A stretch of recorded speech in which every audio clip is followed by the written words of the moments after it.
Qari mill-Evanġelju skont San Ġwan. F'dak iż-żmien il-lud bdew igergru fuq Ġesu għax kien qal jiena hu l-ħobs li nieżel mis-sema. U bdew jgħidu dan mhuwiex Ġesu bin Ġuseppi, il-missur u l-ommu ma nafuhomx, mela kif qiegħed jgħid jiena nżilt mis-sema. Ġesu weġibhom, toqgħodux tgorru bejnietkom. Ħadd ma jista' jiġi għandi jekk il-missier li batni ma jiġbidux lejja. U jiena inqajmu mill-imwiet fl-aħħar jum. Hemm miktub fil-profeti u kulħadd ikun imgħallem minn Alla. Mela kull min jisma' lill-missier u jitgħallem minnu jiġi għandi. Għax mhux xi ħadd qatra lill-missier li f'dak li hu minn Alla u dan ra l-missier. Tassew ngħidilkom min jemmen għandu l-ħajja ta' dejjem. Jiena hu l-ħobs tal-ħajja. Missirietkom kielu l-manna fid-deżert u mietu. Dan hu l-ħobs li niżel mis-sema biex min jikol minnu ma jmutx. Jiena hu l-ħobs il-ħaj li niżel mis-sema. Jekk xi ħadd jiekol minn dan il-ħobs jgħix għal dejjem. Il-ħobs li jiena nagħti huwa ġismi għal-ħajja tad-dinja. Il-kelma tal-Mulej, it-tifhir lilek Kristu. Sabiex nifhmu ftit eżisti dan l-Evanġelju ta' San Ġwan meħud minn kapitlu 6, irridu nifhmu daqsxejn ftit parti mill-istorja tas-salvazzjoni li hija il-mument meta il-lut kienu qegħdin jgħixu fl-Eġittu u spiċċaw il-siera taħt il-Farawn. Alla jisma' il-karba tagħhom, isejjaħ lil Mosè, jibatu sabiex jaffronta l-Farawn ħalli jeħles il dan il-poplu mill-jasar joħorġu fid-deżert biex imur l-Art Imwieda. Il-Farawn webbes qalbu, Alla jagħmel diversi mirakli permezz ta' Mosè sakemm Mosè verament bħala l-qaddej ta' Alla juri il-qawwa talla qudiem il-Farawn u l-Farawn fl-aħħar iċedi il dan il-poplu illi jitlaq. Il-poplu fil-verità joħroġ mill-jasar tal-Eġittu, jaqsam il-Baħar l-Aħmar, imbagħad ikun f'mixja twila fid-deżert sakemm jasal fid-destinazzjoni tiegħu. U propju fid-deżert jiġi mument meta Alla iġib il dan il-poplu jiddependi kompletament minnu. Kif? Billi jitimaw jiekol u innifsu, bil-manna u bis-summin u il-qudiem anka billi jkunu illi jagħtih jixrob meta Mosè joħroġ l-ilma mill-blat. F'din il-mixja eżistijej x'nitalmu. Dil-ġraja tas-salvazzjoni tal-poplu ludi fid-dawl ta' Ġesu tieħu dawl ġdid. Il-Farawn li taħtu il-lut kienu l-siera, il-lut huwa l-aħna il-bnedmin, il-jasar taħt il-Farawn huwa l-Farawn huwa x-xitan, il-jasar huwa id-dnub. Dak li se jeħlisna minn di realtà minn taħt ix-xitan mid-dnub huwa Ġesu bil-qawwa tas-salib tiegħu, illi mhux Mosè aktar huwa Ġesu, illi issa sejjer jaddina minn mixja se naqsmu wkoll il-Baħar l-Aħmar li hija il-Mamudija li aħna għaddejja minna sabiex għaddejna mill-mewt mill-Eġittu għal-ħajja għall-Art Imwieda bil-samna l-baħar bil-passjoni l-mewt ta' Ġesu li fiha ħana ġejna imma mbdin, imma mbagħad wara il-ħelsien issa ħad tiġi mixja oħra. Il-mixja li jaħtlu fl-Art Imwieda. Allura fil-kastana hija l-ewwel parti hija il-ħelsien tagħna mid-dnub u li nittwildu mill-ġdid iġġustifikati bil-fidi f'Ġesu. Imma issa mbagħad tibda triq tal-dussija, it-triq tal-santifikazzjoni, illi ssir fid-deżert ħafna drabi fil-momenti aridi nixfin tal-ħajja tagħna, mhux tant fil-momenti tal-mirakli meta qed naraw il-Mulej jeħlisna, imma Alla jgħaddina minn ċerta deżert. U fid-deżert il-dan il-poplu Alla rid iġibu jiddependi minnu kompletament billi jitimgħu u jagħtih jixrobu. U anke ħan eżisti fil-mixja tagħna il-Mulej mhux biss jeħlisna mid-dnub, imissa mit-tieni parti illi aħna qegħdin inħallu l-Mulej minna dipendenti minnu. Dak jiġifieri li aħna nistennew il-manna li aħna nistennew is-summin, li nistennew l-ilma joħroġ mill-blat.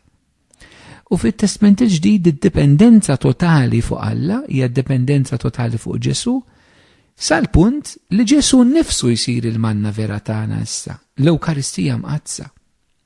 U allura l-ewwel mistoqsija li aħna li rridu nagħmlu, aħna l-mixja tagħna nisranija qiegħda tikber, qiegħda tapprofondixxi lilha nfisha. Jew aħna nirraġunaw biss, ara jiena ma nidajx, ma nisraqx, ma nitloqx, ma naqlibix il-mara. Ok, mhix qed tagħmel l-affarijiet ħżiena, imma qiegħed issir dipendenti fuq il-mulej. Ħajtek verament tiddependi minnu. Il-ħajja nisranija mhix li ma tagħmelx il-ħażin. Eżisti anke min huwa atej u min ma jemminx jista' jgħix ċerti valuri u ma jagħmilx il-ħażen. Il-ħajja nisranija li aħna nkunu f'Ġesu u li niddependu kompletament minnu, li mhix faċli. Tant mhix faċli li insibu li dan il-poplu waħda mill-affarijiet li għamel huwa li jgorr. Fid-deżert dan il-poplu jgorr u anke fil-Vanġelu tal-lum insibu li anke l-Lut igorru għal Ġesu. Tant Ġesu jgħidulhom toqgħodux tgorru bejnietkom. Dan is-sens ta' gar quddiem xi ħaġa li jagħmel Alla, mhux il-gar ta' sħana eżisti, mhux għal dak kif bħalissa għandna gar mhux ħażin. Imma li meta aħna ngorru għal Alla, il-Lut għaliex garru fid-deżert għax do jgħidu isma' kemm konna ħjar meta konna taħt il-farawna naqas hemmhekk kienna l-basar u t-tom x'nieklu, mhux hawnhekk spiċċajna kif ġejna. Xi kuntant aħna kien gorru wkoll għall-mulej hawnhekk qed igorru għal Ġesu għaliex qed jagħmel is-sinjali ta' tkattir tal-ħobs, qed jgħidilhom verament minnu, u qed dan mhux Ġesu bin il-mastru daxxa, dan mhux dar-raġel daqshekk komuni aħna nafuh il-dan Ġesu.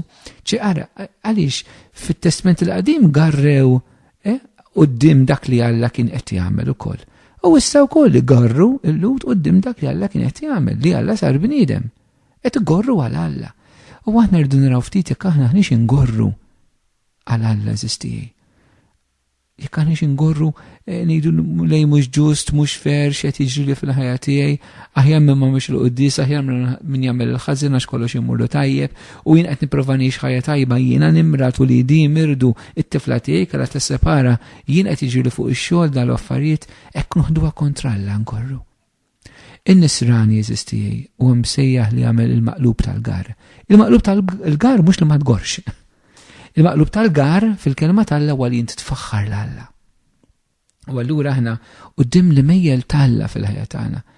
Aħna San Pawli dinna biex infaħru l-Alla f'kollox, mhux għal kollox, aħna mulej ma nistax infaħruh għall-affarijiet ħżiena, però anke fl-iktar affarijiet ħżiena, fl-iktar mumenti jibsa ta' deżert, aħna l-mulej jridu infaħruh eżistijej. U allura hawnhekk b'xi mod ħajjitna ssir dak li niċċelebraw fil-quddies fl-Ewkaristija, ħajjitna ssir Ewkaristija. Il-kelma Ewkaristija ġejja mill-kelma Griega Ewkaristejn li tfisser raddi l-ħajr, ringrazzjament. Aħna rridu nsiru nies Ewkaristiċi.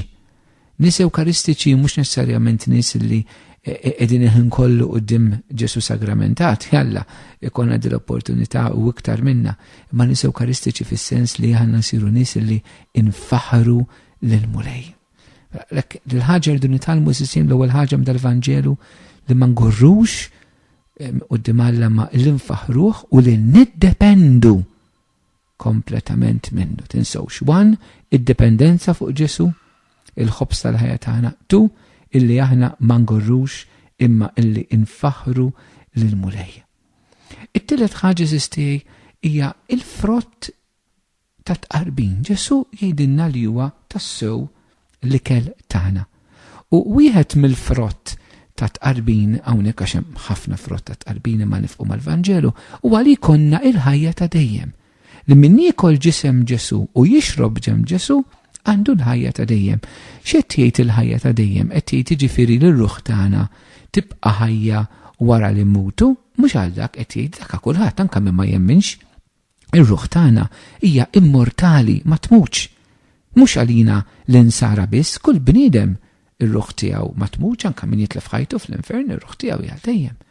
Allura l-ħajja ta' dejjem li qed jitkellem minnha Ġesu hija l-ħajja ta' Trinità.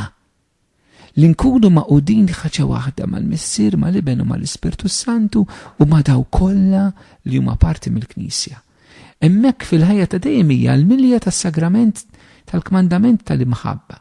L-imħabba totali lejn Alla u l-imħabba totali lejn xulxin għaliex ngħixu totalment fl-imħabba tal-Alla lejna.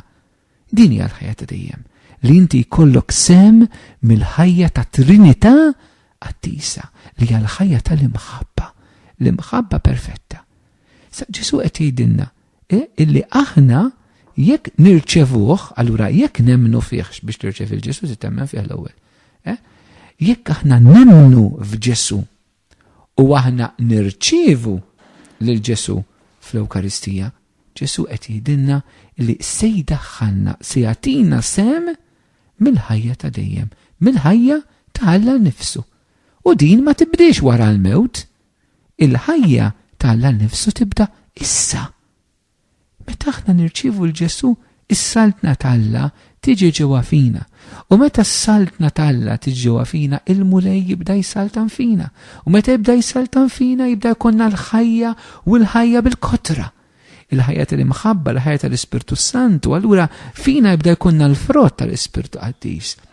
L-imħabba lena, l-paċi, is-sabar, il-paċenzja, ir-rażan fuqna nfusna, jibda jkollna l-ħajja tal-Ispirtu eżisti flimkien mal-karizmi tal-Ispirtu Santu, id-don li huwa jagħtina biex aħna nistgħu nevanġelizzaw, biex nistgħu nibnu l-Knisja, biex nistgħu naqdu l-xulxin.